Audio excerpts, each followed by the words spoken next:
So I got a bad lifter.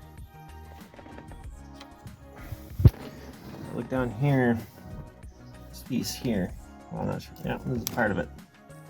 Looks like that's part. Look there.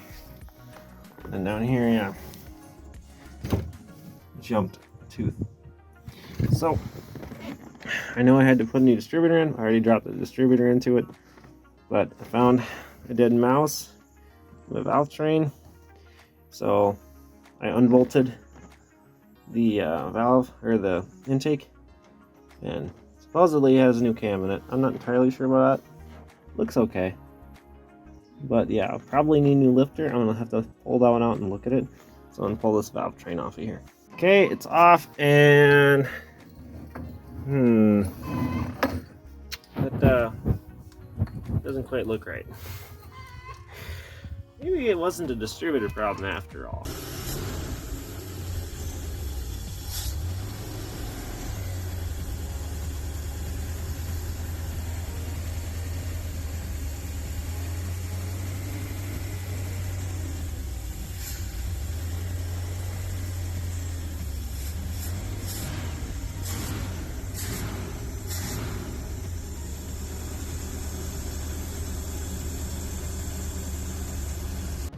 Just sitting here letting it idle, and it doesn't seem to be overheating, which is great. For now, at least.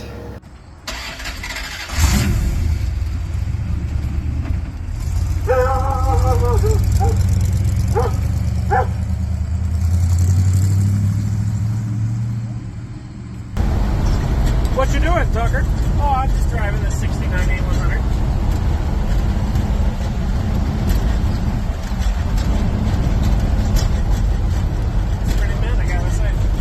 This is my main project right now. It's gonna be purple.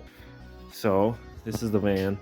Obviously not the greatest lighting in here, but it is 69 Dodge van. It was all, together when I got it, of course. It's pretty rusty. I had to do a lot of patch panels on it. Did 2 panels down there. Still need to grind the welds off. Did a little patch down there. The Bondo was all from the last owner, and it's not perfect. I have a lot of extra work I still need to do before I can actually paint it. But I put this whole back clip on here. The back quarter, this bottom section. I had to extend it a little bit here, and then I did this panel here. And then obviously just sanding, and it's not gonna be a perfect rig. But everyone else drives around brand new Chevy Express vans. I'm pretty excited. I'm super duper excited about this thing. It kind of looks ugly as it is. It's, 50 shades of primer and whatnot. White, green, 5 colors is how I got it. But it's a really cool story involved. So this guy moved from Chicago up to Minneapolis back in 2005, and he moved his family up, and every bit of his belongings and a rebuilt motor was in here. So they made it up just fine. But then said there was a timing problem. What ended up happening was he shoved a push rod through a rocker, and he thought it was a distributor problem, so he couldn't time it right. Which, I mean, it's pretty funny, at least to me anyway. I like to keep relics like this. I've got this one. This is one of my favorite relics, and then this is probably my favorite relic of when Tyler limped us on the Burnett's on Broadway trip with a zip tied. Half dead little, yeah, it's a zip tied distributor cap with a metal zip tie being the top part, and I think we made it like 20-30 miles on this thing. So it works. Ingenuity can get you really far in life.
installed brand new front stabilizing bar.